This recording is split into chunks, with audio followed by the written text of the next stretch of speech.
দর্শক বন্ধুরা, এই মুহূর্তে আমরা আজকে যে বৃষ্টি হলো 2 থেকে আড়াই ঘন্টা, তো অবশ্যই দেখতে পারতেছেন বিসমিল্লাহ, এটা হলো গ্যারেজ, সরকারি মেডিকেল লাগাই বিসমিল্লাহ গ্যারেজ। তো দেখতেছেন পাশাপাশি অল্প অল্প বৃষ্টি পড়তেছে। তো এই যে বিল্ডিংটা দেখা যাচ্ছে এটা সরকারি মেডিকেল। তো আমি এটাই বলতে চাইতেছি যে আমাদের বাংলাদেশের অবস্থাটা এরকমই।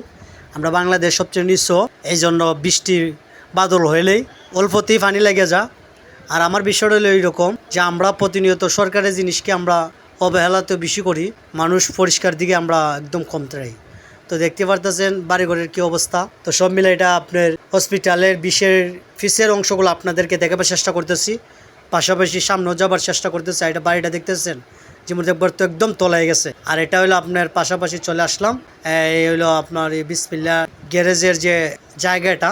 তো পুরোপুরি জায়গাটা আমি দেখাইবার চেষ্টা করলাম। আর পাশাপাশি আমি এখন যাব হলো মেডিকেলের সামন দিকে। এটা হলো মেডিকেলের সামন দিকের অবস্থান। তো দেখতে পাচ্ছেন পানি। তো সরকারের কাজে আজকে আসতে পারে নাই বৃষ্টির ক্ষেত্রে। তো আমার কথা হলো এটাই যে সরকারি কি বোঝা যায়, কোনো বোঝা যায়। তো আমাদের এই অবস্থা এরকম, মেডিকেল বলেই বোঝা যায় না। তো সকলে আমার জানাবার চেষ্টা করবেন, ভিডিওটা শেয়ার করবেন। আর সবসময় কাজের পিছনে আপনি ব্যয় করবেন, কাজকে ভালোবাসবেন, জিনিসকে যত্ন করবেন। যত্ন করলে ইনশাল্লাহ ভালো কিছু হবে। আর এটাই আমার ভিডিও ধারণ। চতুর্দিকে শুধু বন্যার তো একটা দেখা বোঝা যাইতেছে। তো সকলে ভালো থাকেন, সুস্থ থাকেন, দেখা হবে নতুন কিছু নিয়ে। আসসালামু আলাইকুম।